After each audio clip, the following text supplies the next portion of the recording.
Okay, so welcome to episode 22 of the Healthy Business Leader Show. Today we're joined by Devenish, who's kindly got a bit of time in his diary to have a chat with us today. He is the board director at SRM, Corporate Intelligence. He's been a client of True Fitness, just spoke to him a minute ago, since 2019, to come up to 6 years ago. And yeah, if you don't mind, Martin, give us a little bit of a background on you and who you are. Yeah, thanks, Cam. And hello to all the future listeners. Pleasure to meet you all, if virtually. So yeah, as you said, I've been a client of Truth for over 6 years. And the potted history of my career is the vast majority of my career has been spent in investment banking, actually, before joining SRM, which we'll get to in a second. So I spent 22 years with Goldman Sachs, based in both London and in New York, and did a whole bunch of different things at Goldman. Ran a bunch of different businesses, primarily on the equity side, and I started life on sales. So for the majority of my time at Goldman, I was in the sales business, equity sales business, and then ended up running businesses that had a lot of sales folk within them. And I think, and it was an interesting time. So I'm going to age myself now, but I started at Goldman in 1992. Goldman then was still a private partnership company. I mean, it was not small. It was sort of 4,000 or 5,000 people worldwide. And by the time I left at the end of 2013, it was high 30s, so 36, 37,000. It had gone through some highs and lows. Great times in the 90s, strong growth in that industry actually in the 90s, but culminated in the first tech crash, in the internet bubble, Nasdaq tech crash at the end of the 90s and early 2000s. Then we had the financial crash, which everyone on here I'm sure will be aware of, and we'll have a range of views as to who's to blame for that, but we won't dive into that one here. Financial crash in 2008. And I guess my point in there is I've seen growth and retrenchment. And, in a people-heavy business that banking is, or certainly was when I was there, there's a lot more tech now, but people-heavy business, when your key resource is human capital, to some extent, when it's boom time, all you can do is keep hiring. And when it's a recession and crash time, you've got to do the opposite, and you've got to do it quite quickly. So you learn a lot of lessons. But when you're in that environment, the one thing you've got to make sure, I think, that holds true through all of that is the core culture of the business. And so, when I was thinking about this session, and I was thinking, okay, what would I say is the core lesson that I learned during those 22 years at Goldman? There's a few, but I think the core one is that culture.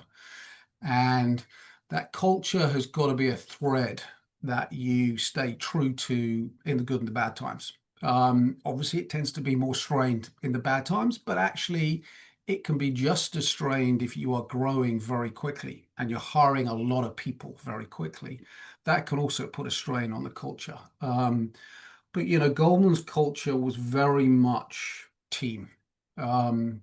Banking was then and is today a super competitive business. And so you need people to be really competitive, but competitive with people outside the front door, not competitive with people inside. And the thing that always struck me at Goldman at that time, and I'm sure it's still true today, I mean, I left at the end of 2013, so it's 12 years ago now, but was that, you'd meet a lot of really talented people. But for the majority of the time I was there, and the vast majority of the people I met, you would meet very talented people who quite rightly could, if they wanted to, have a big ego. But what they realized is if they leveraged everybody else's skill set and everyone was doing the same, individually you might get there. But if you collaborated and picked up on the different skills, you'd get there. And in a competitive business, that's all you need, right? You just need that marginal bit of difference to outstrip the competition. I remember actually having the pleasure, I'm not a Manchester United fan, but I did have the pleasure of meeting Alex Ferguson at an event. I remember Alex Ferguson saying, when he was thinking about football teams, He says, all you're after is that 1% advantage. Because if you've got that 1% advantage consistently and enough times, you're going to win more than you're going to lose. And I think, the golden culture was you get that from that teamwork and that collaboration. And so I think, probably that was the overriding lesson of that time at Goldman, which was, went through significant growth, a lot of change from being a private partnership to a publicly listed business. And the culture, has to adapt. It's not that the culture never changes, but you've got to have that core thread of the values that you believe in. And I think that is a big reason why I stayed there for 22 years. Yeah. You've got to like the culture. You've got to love the people you work with. You've got to believe in the business. You've got to believe in the brand. All of those things are wrapped up in culture. So yeah, I did that for 22 years, as I said. But when I got to a point where I thought, okay, I feel like I'm getting a bit stale. I'm getting a little bit bored. It's the same stuff. I mean, and it's odd to say, you're getting bored at an organization like Goldman, but 22 years in, I just thought I needed a change. And so when I left Goldman, I had three things that I said to myself, okay, if I can find an opportunity that ticks these three boxes, then I will look at it. The first was something that's a bit more entrepreneurial. So, having done the big business, I thought something a bit more entrepreneurial. The second was if it has some exposure to financial markets and financial clients in some shape or form, then that's where I've spent the previous 20 odd years. So I'm going to have some value to bring, I would hope. And then the third thing was the last 6, 7 years of my time at Goldman, I ran the emerging markets equities business for the region that was Central East Europe, Middle East, Africa. So I'd spent a bunch of time going back and forwards to Russia when it was still safe to do so, bunch of time going to different parts of the emerging European markets in Africa. And so I thought, actually, and I enjoyed that. And so I thought if it has some exposure to that, then I'd look at it. And at the time, there was a company called Salamanca Group, which was a privately owned business that I started talking to, and various parts of their businesses ticked all three. So I thought, okay, if I look in the mirror, I said, these were the three things. If I can find something that ticks those boxes, I'd do it. So in 2014, I joined what was then called Salamanca Group. And by the end of 2015, for reasons that we don't need to go into here, but the end of 2015, a group of us led a management buyout of what is today SRM. It used to be called Salamanca Risk Management. But in November 2015, we bought that out from Salamanca Group and became an independent business. And as you said up front, so SRM, as it's called today, we really do two things. So there's corporate and risk intelligence, and then there's cybersecurity. So I can't say that I did the entrepreneurial gig and that I wasn't there at the start, right? It would be wrong of me to portray it as a startup when we did the management buyout. But what we have done over the last 10 years is learn how to scale. Mm-hmm. So when we did the MBO at the end of 2015, there were about 70 of us, 70 employees. We are now 350. We have 9 offices. London is head office. We also have a Manchester office, which is our finance team. And then we have New York and Washington, D.C., Utrecht in the Netherlands, which is really our EU footprint, Cape Town, Hong Kong, Singapore, and Kuala Lumpur. And so, and our revenues have gone up sixfold over the last 10 years. So, ballpark, that's about 20% revenue growth per annum. It hasn't been that smooth. It's been much more than that. Yeah. And sometimes, flat and down. But over those near 10 years, I mean, it'll be November this year will be 10 years. And so we've learned a lot actually in how you scale those businesses and some of the challenges. And so, yeah, today the business is genuinely global. We have, clients that are UK, Europe, US, Asia. We have delivery teams and consultants in all of those places. So both our intelligence business and our cyber business, security business, are genuinely global businesses. We have intelligence and cyber teams based in Asia, based in the States, and based in Europe and Africa. And so taking the sort of lessons from Goldman, we do spend a fair amount of time on making sure the culture's right in the organization, and we talk a lot about collaboration. Obviously similar to investment banking, the business we're in is a consultancy, it's a professional services business. So we are, like you, right? We're dealing with professional clients. Ours tend to be corporates, law firms, private equity, banks. But client service and client relationship management are fundamental to our success, because you don't want every client just to be a one-off. You want that client to grow. Yeah. And so a focus on client service is also a big thing for us. The lessons I've learned over the last, lessons learned in the first 20 years, the lessons I've learned in the last 10 years, I think first thing is, I would say, one of the benefits from my time at Goldman, is you got to understand the numbers. And I think, obviously entrepreneurs have great ideas. And there's a certain personality trait to an entrepreneur which is infectious, and which, if they've got that energy and that conviction, and that's, a lot of it, actually, there's a lot of great ideas. There's actually very few revolutionary ideas, but you can still have a reasonably good idea, and through conviction and hard work and belief, you can make it work, Yeah. right? But I think there's got to be a point at which you understand the numbers, and you got to understand, what a P&L is and how it hangs together. And you got to understand cash flow, which most entrepreneurs do, clearly, because cash is everything. It still is in a bigger Yes. business. But I think fundamentally, having a good grasp of the financials at some point is going to be pretty important. I think the second thing when you're scaling is customer acquisition is something you have to do every day of the week. And it's hard. And you go through that stage where, in the early days, it's who do you know and who do your mates know? And when you get a few clients, who can they refer you to? And that's a perfectly legitimate approach when you're growing a business. At some point, you run out of a Rolodex, right? And at Run that out of point, people. yeah, and at that point, it's the company that's got to win those clients. And by that, I mean the company has to have its own identity and its own brand.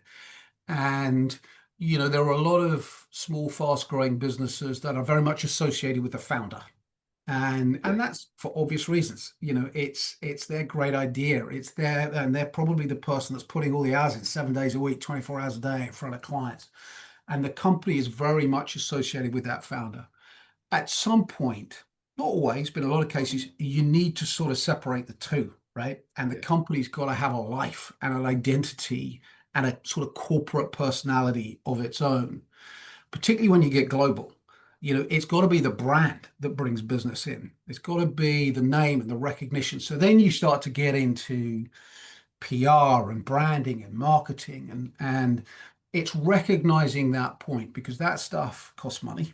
There's always a debate on what's the ROI on branding and advertising. And actually the good news in today's world, you can track this stuff, right? You can track, okay, what are the hits you're getting from LinkedIn? What are the hits you're getting from Google search? But I think it's important. But there is that point in a company's life, from sort of startup through to, a reasonably sized, mid-sized global business, whereas actually it's the name that's got to win the business. Because at the end of the day, you've only got 7 days. You've only got 24 hours, and there's only you, right? And you need more of you. And the way you scale it is, yes, you can hire more and more of you, but at some point you hope actually that business is coming in because someone's, seen the brand. And the encouraging thing for us is when we get incoming requests into the hello SRM inbox from a corporate, because obviously I'd love to, a sales guy will then go try and claim that one and get some credit on it, but the reality is that's coming because Yeah. someone's seen some content, or someone's seen a brand, or Yeah. or a client has made a referral that we haven't been aware of. And Yeah. that's when that the company is starting to win business. And so that, and that's important in the next scale. And then I think along the way, because cash is important and working capital is important. All of our growth has been organic. We haven't made any Yeah. acquisitions. We haven't had any outside equity investment in the business. Um, and so there's a point at which you've got to be prepared to take a risk. Um, and knowing when to do that, you're never going to be 100% sure, but knowing when, having that belief and conviction of when to take that risk and when to say, actually, let's accelerate a bit and let's take a bit of a gamble here. You may only need to, yeah, I mean, at some points, you're only going to be able to do that with 70 or 80% of the information. And that's the other key, I think, the ability to make decisions. You don't want to make rash decisions. But what you learn is, as you're trying to scale a business, you're never going to have perfect information. And a combination of enough information to have conviction about the decision you're going to make, and then the effort and the focus and the intensity to drive that through. That's important. But what you don't want is sort of decision paralysis and just not being able to make that call. Now, again, for us, as I said, we're now 350 people. So there's a leadership team which is global. So there's enough people in a room to sort of talk about this stuff. And it's great to be able to bounce ideas and sort of test theories and stuff like that. But ultimately, someone's got to make the call. And then I would say actually again, as I said before, ours is a people business. We have tech, obviously, but ultimately there's still a lot of what we do, which is relationships of people. And retaining talent is, well, I would say attracting talent, developing that talent, and then retaining that talent are probably the three most important things to the success of our business or any people business. If you can get those three right, the chances are you're going to win. And it does start with recruitment. It makes sure, making sure you're sort of targeting a diverse enough pool to get as much talent in the door to interview as you can. Then spending time and making sure enough people within the firm are interviewing those people so you get a good breadth and diverse view from the interviews. Spending time on then giving people training and offering them different sort of training courses that are associated with, what their day job is. I mean, there's obviously all the technical sort of training, but leadership courses at the right time and everything else. And then you got to make sure that you are doing enough to retain them. Some of that is culture. Talent retention is, it's compensation is important, clearly, but it's not the only thing. If people like the place they work at, if people believe in what they're doing, if people associate with the culture and the values, it might save you a few quid on the comp. But that's all part of the retention. And, if you can get those three, if you're in a human capital business and you can get those three things right, you're probably going to do okay. And so we do spend a lot on that. But what got me onto sort of retention in the first place is the other thing that's become apparent is, the good news is, and as I said, it hasn't always been in a straight line. But the good news is, we have grown. And if you want to attract, as we do, and the nature of our work, you're trying to attract smart, ambitious, somewhat entrepreneurial. They want to grow, right? They want the business to grow. People. If you're going to do that as a company, you can't do anything but go for growth. There are times you're going to have to retrench if the markets are terrible or if the economy or whatever, but as a strategy, you've really got to go for growth. Because if you're not, you're probably not creating opportunities, whether those opportunities be just progression in the team they work in now because it's a bigger team, because it's growing, or whether those opportunities be moving into a different area, adjacency in terms of skill set, or geographically. We do send people to Asia to go work, to the US to go work, to Cape Town, and the other way. And if you're not growing, you're not creating those opportunities. And the chances are you'll lose some good people. Now people leave, good people leave. You can't do it for everybody. But I think, as I said, we really don't have much of an opportunity other than growth, because to do that, we are able to keep people interested and show them a career path where there are doors and chairs opening up for them and give them an opportunity to learn and develop. So, yeah, I would say that's sort of, where we are, the journey's not over yet, right? I had a reasonably large birthday in terms of large, in terms of numbers recently. I wish it was five, but it wasn't. Um, but I still love it, and I still love it for all the reasons I said above, right? Mm. And still travel a fair bit, still visit the offices, and I think again, it comes back to that point. Um, you've got to fundamentally enjoy what you do. If Yeah. you're in a competitive, challenging but great opportunity sort of industry, then I wish we were the only ones that did this, but we're not. It was the same when I used to interview people who wanted to get into banking. And banking is a career that pays well, right? So there's a lot of people who want to get into it because, oh, yeah, I'm going to make a load of money. And I always used to say that, listen, you've got to fundamentally enjoy this business because it's hard Mm. work, it's competitive. You will have to make compromises and choices along the way. Compromises with your personal life, right? We may need you to get on a plane on a Sunday morning. You got to do it, Yeah. because if you don't, someone will. Um, but you're not going to do it. But I wouldn't want you to do that if you don't fundamentally enjoy what you do, because you're not going to want to do it, and then it will just become a No. chore to you, and then you Yeah. won't be performing to the best of your ability, and then quite frankly, you won't be achieving the glory you want because someone will find you out. So I think, you're more likely to be more committed. The intensity is going to be better, greater if you enjoy what you do. And I still enjoy this, right? I've always enjoyed people businesses. I've enjoyed working with smart people. I'm now at a stage where, for no other reason than having, been in a professional life for 40 years, I've got a bit of advice. Whether people want to listen or not, I think it's good advice. You're on this It's up today, to so I'm sure them. people are But listening to you. yeah, but I've seen the movie a few times. Yeah. And so I also enjoy that. I'm not telling people what to do, but it's sort of here's how I would respond. Here's what I've Yeah. learned in this situation as a way you could. So it's sort of that coach, right? Rather than the dictatorial sort of manager.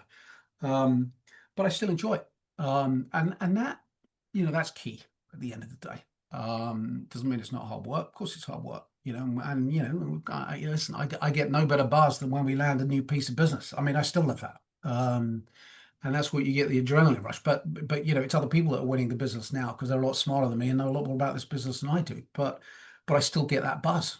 And you still want to win. But you're not going to put the required effort in if you don't fundamentally enjoy what you do. Get up every day and get up reasonably excited about it. Yeah.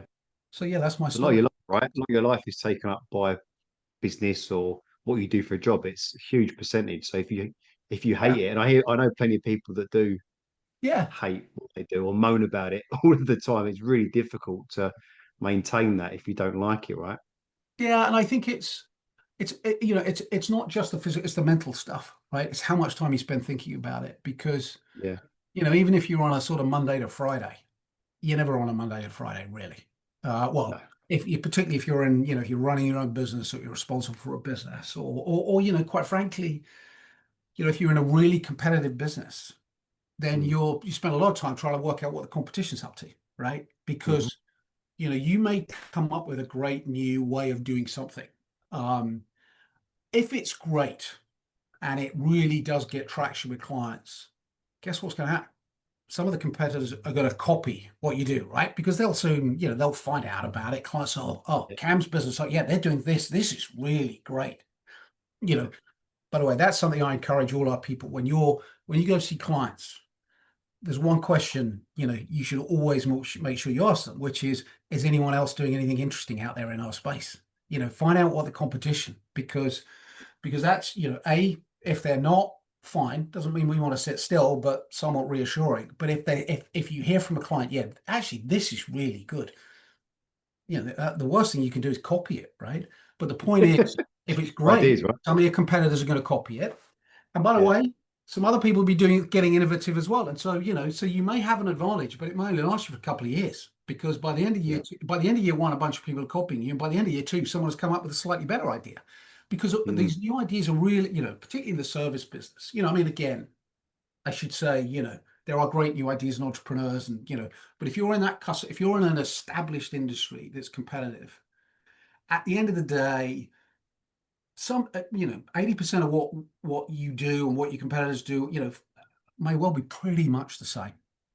Mm. because there's a basic requirement of clients to service them in something. And as long as you're reasonably good at that, you're probably covering that 80% off. So then you think, okay, so what's my point of differentiation? It's on that 20%. And that 20% is, yeah, if you can do things slightly better or come up with a slightly novel way of it or a new adjacency. Yeah.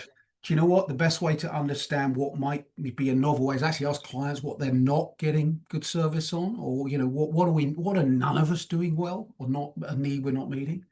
But the other big part of that 20% is client relationships, is a client that trusts you.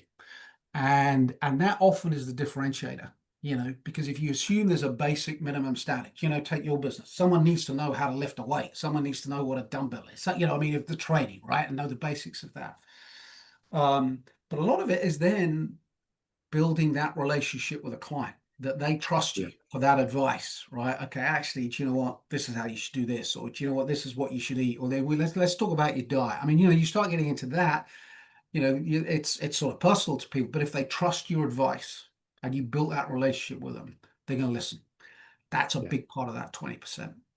And so, we spend a lot of time on that. Of course, we want to be better than anyone else at the 80%. Of course, we want to come up with new ideas. But in what we do, which is essentially a risk business for clients, whether it's understanding who they're doing business with and should they or shouldn't they, or whether it's cyber. I've just been, we do a lot of incident response work for big corporates who've just been breached. They have to trust you right there. You are After inside. Spencer's been a big one recently in the news, right? Yeah, Yeah. yeah. I mean, exactly. I mean, we may or may not have been involved in one of the big retail ones. I couldn't possibly confirm or deny. By the way, I mean in supporting them, not hacking them. Yeah.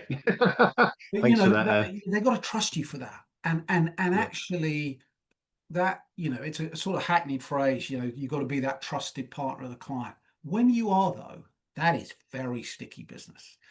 And if Mm. you are in a service business which doesn't have the benefit of subscriptions, so in other words, I sign up, I'm there for 12 months because I've signed a 12-month subscription. But if you're in a business which is very transactional, you move from project to project to project. Yeah. The biggest way you get there's two big ways you get the next project is one, okay, you've got to do a decent job on that first project. But the second one is relationship. Do I want to come back to you? Do I want to give you another project? And so actually, if you can get to that trusted relationship with clients, that's a real big hold on that relationship. Because, again, we're in the risk business. So it takes a lot for a client to bring someone new on if it's stuff that's fundamental to the reputation of their business. And so, that customer service, that 20%, crucial. Yeah. So just give us a bit of an insight into what exactly SRM does, because I know we've had a couple of conversations about it, but people that don't know the world wouldn't really get it. So we're 20 minutes in. I've missed the opportunity to do the pitch, right? There Um, you go. as you said up front, so we're in risk intelligence and cybersecurity.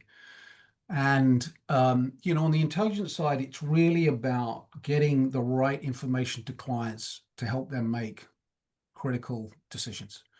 So, what does that actually mean in practice? So we work with a number of clients who are looking at third parties. Now, those third parties could be suppliers. They could be joint venture partners. They could be, Mhm. in third parties is not really the right term, but they could be investments. So we do a lot of work with private equity on pre-transactions, and we are doing diligence for them.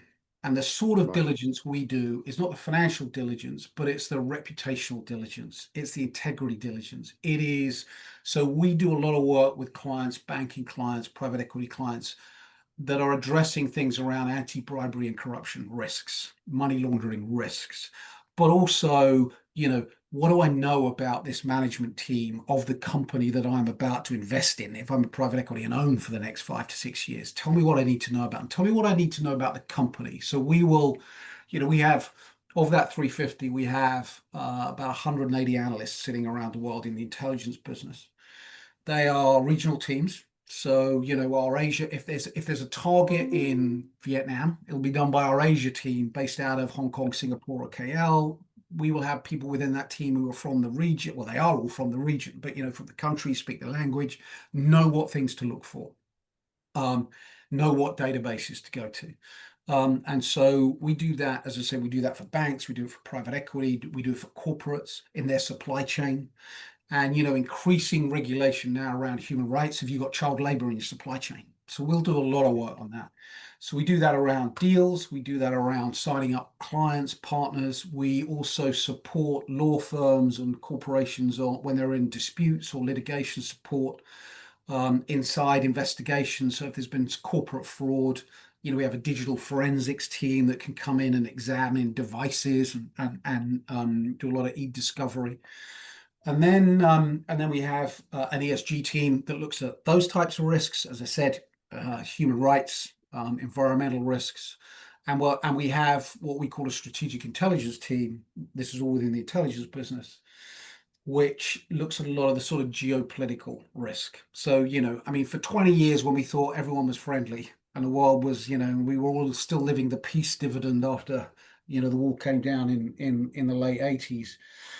No one really cared about geopolitical risk because we all thought, well, if we've got a factory in China, which everyone has, massive supply chain issues in China, it's fine. It's China. Everyone's fine, right? They're part of the WTO. Everyone plays by the same rules. Well, guess what? No more, right? Suddenly geopolitical risk has gone from being priced at zero at the boards of companies now to being one of the top three risks that everyone worries about. So we do a lot of political risk advice and research. And if you are investing, back to my sort of emerging markets, if you're making a big investment in an emerging market, politics now and what's the political agenda of and where do they fall in this sort of West East China Russia axis, US axis, is important. And it's important not only at that moment in time, but keeping track of it. So we do a lot of that work on the intelligence side. And then on the cybersecurity side, it is everything from proactive to reactive. And the reactive really is incident response. So as we already touched on, we have one of the largest incident response businesses now in cyber. As I say, we have professionals in the States, in Europe, in Asia. It's a proper 24-hour response business. And, corporate gets hacked, as we know, in the UK, big retail gets hacked. And they need an incident response provider to come in and say, and A, get control of the situation, B, understand what happened, and getting control is, hopefully getting the attackers out, or at least Yeah. containing where they are. But in some cases, you can't. It's too late. Damage done. You've got to help restore the systems, which can take weeks, as as one of our big retailers is understanding now. Yeah. And so go in, get the client secure, help them understand what happened, help them do the rebuild. And then actually within our business, we also have people who will negotiate if needed, who will discuss with the ransomware gang, right? Yeah. Because most of these things now are ransomware. I mean, there are still data exfiltration attacks where someone's just genuinely after the data to go sell somewhere else, but actually, or commercial intelligence they want to get their hands on. But most of them are, I've locked it down. I'm going to nick this data unless you pay me in XYC crypto. Yeah. And that's a big part of our business. And then we have more proactive services. So we will advise companies on, how do we stop this happening again? What are the systems are in place? And increasingly, there's a responsibility on boards from a governance point of view. You need to have someone come in and check your systems regularly. And it's okay to have your internal team say, yeah, we're fine. But you sort of want someone independently to come in and check all that Yeah. stuff. So we do a lot of Third party. penetration testing, Yeah. vulnerability scanning, all that sort of stuff. So it is a full service cyber business.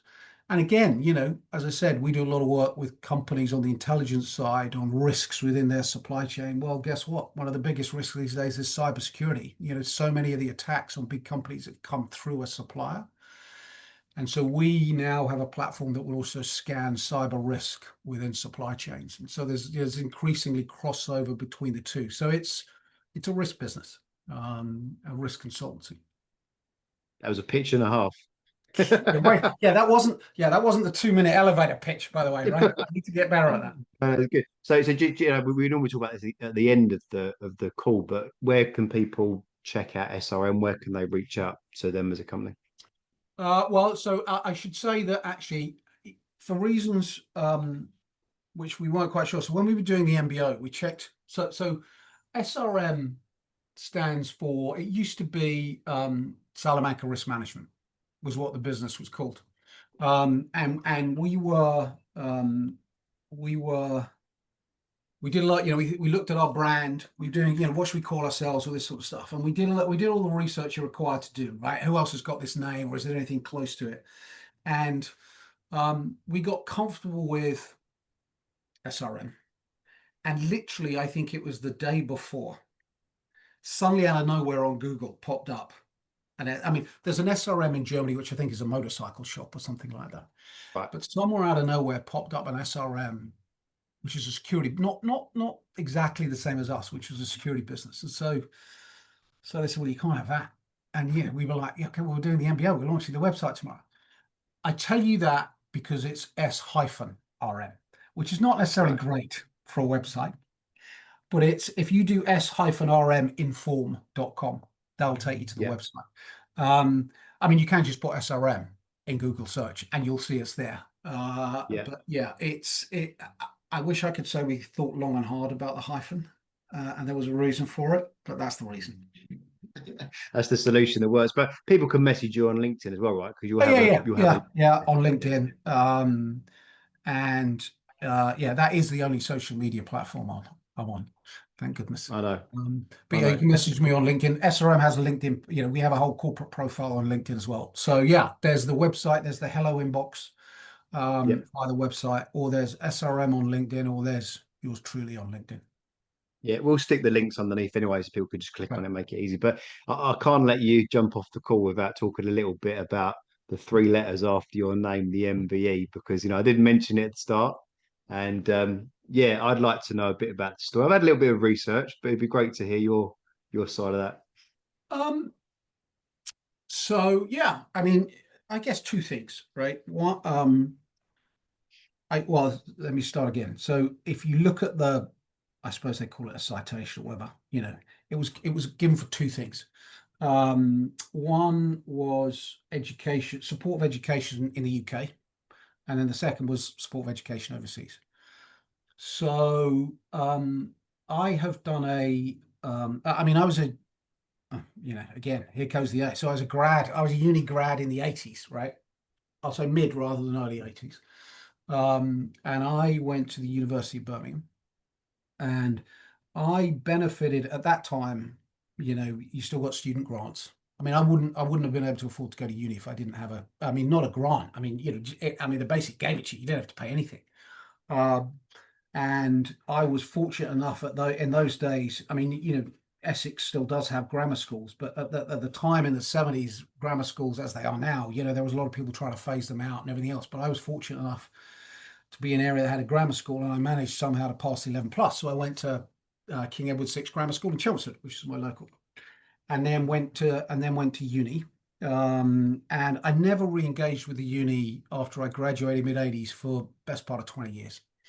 And then they reached out to me just to have a chat, because what they were launching at the time, or planning to launch, what they called at the time A to B, which was Access to Birmingham. And that program, the intention of that program was to identify students, so 16 at school, 16, 17-year-olds, who could go to uni, had the capability to go to uni, but for one reason or another, uni may not have been on their radar.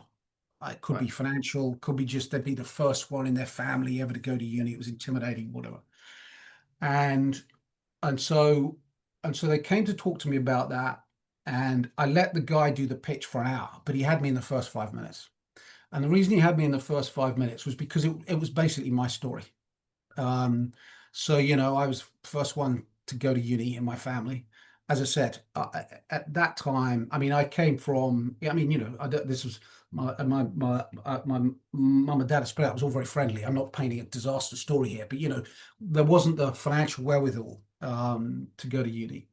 And I can genuinely say that actually, while I was at uni, even though I lived, 25 miles outside London, I had never heard of the city. Never. I mean, the financial element of the city. Had no one, and didn't know anyone in it. And in the second year at university, a lecturer came who was on a sabbatical from a brokerage firm in the city and came to do a course on capital markets. And I took that course, and that literally changed my destiny to some extent. Yeah.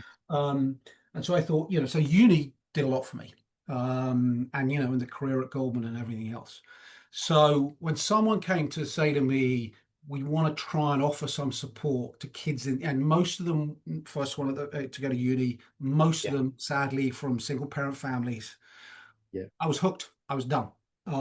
Yeah. And so, and I think, when you think about, if you got interest in charitable work, I think if the thing that resonates with you personally is the thing you tend to get involved in. So I got involved with that, helped them launch that program. It still goes. It's now called Pathways to Birmingham. And hundreds and hundreds of students have been through it, and I help them get that off the ground. They give grants to students who qualify for that, and very high retention rate in terms of students who complete, more than the average actually, because again, Wow. if you're given that shot, you're committed. Taking it. Yeah. So and I still, and it's matured a little bit now, because I now work with, they have a business school at Birmingham called Elevate, which supports graduates who've got an entrepreneurial idea and want to give it a go for a year or two. And they have an environment a bit like a WeWork, where everyone's sort of there, shared workspace, bouncing ideas off everyone. They've all got their startup ideas, and I spend a little bit of time talking to them. That was the UK thing. And then the international thing was, again, back to my emerging market days. So not the same, because it's very different, but basically worked with Save the Children and an outfit called Opportunity International, which is a microfinance charity, to target putting schools and microfinance into a number of villages in Malawi, which is probably still is, sadly, at the time was like the 8th poorest country in the world. I suspect it's still there. The country's still there, but I mean, I suspect it's still, Yeah. bottom 10 in terms of wealth. And so I did a lot of work there. And so someone somewhere decided to sort of put me forward for that. And yeah, I mean, listen, it's not why you do this stuff, right? But it was a privilege. It was at Buckingham Palace. It was from the Queen. So the picture's there on the mantelpiece. Um, I couldn't tell you where the medal is, but I know where the picture is. You haven't sold it, have Yeah, but that no, not so. Hopefully, Helen. I think knows where it is somewhere. you? But yeah, so that's the story. That's cool. That's cool. I'm glad I asked you that, because I've been thinking, like, what actually, what was this? What was this about? What happened? What year Yeah. was that then, mine? Um, so that was 20. Well, so I got the letter just before, at the end of the year 2016. Okay. Yeah. So what is it? New Year's Eve, Daily Telegraph, or one of the papers, the long list. Somewhere in there, amongst the hundreds of others, is my name. Um, Okay. yeah, 2016. Very cool. So what is the actual process then? Someone put you forward for it. They recommended you for it, and then you go Yeah. on a I mean, do list you know and what? I mean, there are many. I mean, listen, there are so many more deserving people than me. Let's be clear. Yeah, I think, and actually, some very good friends of ours who run a charity called Wipe Away Those Tears, which is an Essex-based charity which raises money to buy, sick children, wheelchairs, or things like that. I mean, Gail and Jason have shown they've been doing it for years. It's their charity. They set it up, and they got MBEs this year. I mean, far more deserving than me. Um, but it helps if you've got someone who understands the process. yeah, of Um, course. and if I'm honest, I think it was the university, it was the senior leadership of the University of Birmingham who probably understood the process a bit more, Yeah, um, yeah, who nominated me. I mean, of course, anyone can be nominated, but I think there's probably a little bit of navigation you have to do. But then my understanding is what happens is you get nominated, and then there's a few calls get put into people who might know you, and or at least the organizations that you have yeah. supported to get their perspective. And then and then they do the due diligence check, see if there's anything that's going to blow back on them if they're giving an award to someone they shouldn't. I mean, quite how I got through it, I don't know, but You done all right. You done all right. but You I done all snuck right. under. Let's get off of your MBE now, because I know you're a very modest man. You probably don't like talking about it too much. But let's Yeah, talk a bit more about what's really interesting to me, because obviously I've known you during your health journey from the days we first met. Now, obviously, you've spoken a lot about your backstory with regard to business. We work with lots of entrepreneurial people, so the stresses yep, of business, travel, stress, lack of sleep, all that stuff, right? Which you very much know. Tell us a bit about your kind of health journey from where you were to kind of where you are now. That'd be really interesting. Um, yeah, I mean, I think it's, so I've never been a sedentary person, right? I've never been much of a runner, to be fair, but I've always, I've always been in the gym, been relatively active, physically active. I mean, one of the perks of working for a big firm like Goldman, they had some pretty spectacular gyms in the building and personal I can training. imagine, yeah. So that worked quite well. I would say in the last, so let's talk about the Truth Gym experience. I mean, I could sum it up by saying I don't think I've ever done as many squats in the sort of 50 some odd years leading up to 2019 as I have in the last six. And not only squats, but squats with weights, right? Yeah. But I tell you what I realized. You go through my journey, and I had some really good personal trainers over the years. One who I'm still in touch with, right, from the 15 years at Goldman. He's now a professional photographer. Um, I do a lot less cardio now. I mean, in those days, you do a lot of cardio. You'd be on a running machine, you'd be on the Yeah. rowing machine, all that sort of Yeah. stuff.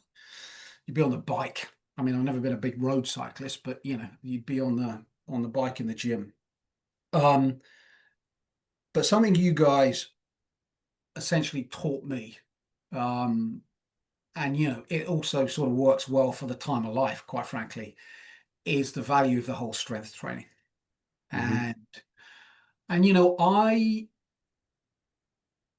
this I'm not it may it's your podcast, so people may say, well, he's just saying it. I mean, I'm not. I don't think I have been this physically sort of fit for a long time, actually. And I've never been really unfit, by the way. It's not like I've gone Yeah. from some horror show to this. No. And I used to have a fair bit of back pain. Used to get a bit of the sort of trapped sciatic nerve. The disc would bulge out every now Yeah. and again. I can't say I never get that, but I get it so rarely compared to how I used to get Yeah. it. And I think a lot of that is due to the training. A lot of it is due to the strength training that you guys do. And obviously, as you know, right? I mean, you know, doing front squats with 25 kilos a side, 20 kilos a side. I mean, that's pretty good cardio workout right there too. Yeah. So, so I think there's a real benefit to that, and the flexibility, and just the sort of core body strength. As I said, I actually think it's probably age adjusted. I would say it's probably the best it's been. Um, I think but I think the other thing I would say, to your point about busy execs, um, if you're not doing that, it's a bit of a slog. It's hard work. There's a lot of mental energy, there's a lot of physical energy you exhaust when you're, Yeah. responsible either for a whole business or part of a business. And if your physical health is not, you don't have to be tip top, but if it's not in a decent place, your energy levels are just not there. Um, Yeah. and so I think it's important. And the other thing I would say is, so, you guys are in my work diary, right? When I book a session, I put it in. My diary is very public. You can sort of make appointments private. You can, but anyone can see my diary if they want to drop an appointment in. And so I put gym in there because I want people to know I can't make that time, but I don't hide it because I also think it's important that people understand that that's important, actually. And you know what? You want to Yeah. take a session out and go do, I mean, my sessions are usually during the day, right? And I've never been one for a 5:30 a.m. wake up, as much as Craig would like me to be. Yeah. But mine are noon, 1, or sometimes 3 o'clock in the afternoon or 11 o'clock in the morning. And I'll put it in there because I think people need to see that, right? Because I think it's important, and it's important at every level. If you're going to be focused on your work, if you're going to put in the effort, put in the intensity, you need to be starting from a position where you've got the capability to do it. And I'm not talking technical, I'm saying physically, actually. Yeah. So yeah, I would say that it's been a pretty good 6 years, actually. Don't tell Craig that. Um, What he's going to say this, so yeah. I think you're Um, you're testament to somebody that's still got passion and energy for what they do, and the physical side of it, as you've just stated, is a huge part of it because I speak to lots and lots of business people that are similar age to you. I'm not going to share it, so don't worry. similar age to you, but haven't looked after themselves. And the body's falling to pieces. They're in pain all the time. Their mobility has gone through the floor.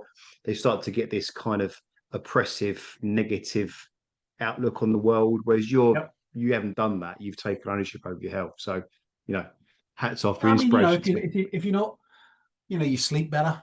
And to your point about stress, I mean, stress is always there, right? But I mean, I've always been okay sort of handling stress, but it's there. But you sleep better. And if you're not sleeping, if you got that sort of niggle, if you're uncomfortable, you start to get grumpy, you start to get moody. And, quite frankly, and you get short-tempered and you make it, and quite frankly, if you're running a people business, people see that, people spot that, Yeah. and that's not a good image to be projecting. If you want people to follow you, listen to you, come to you if they got problems, right, and they're without sort of fearing that you're going to slam the door on them.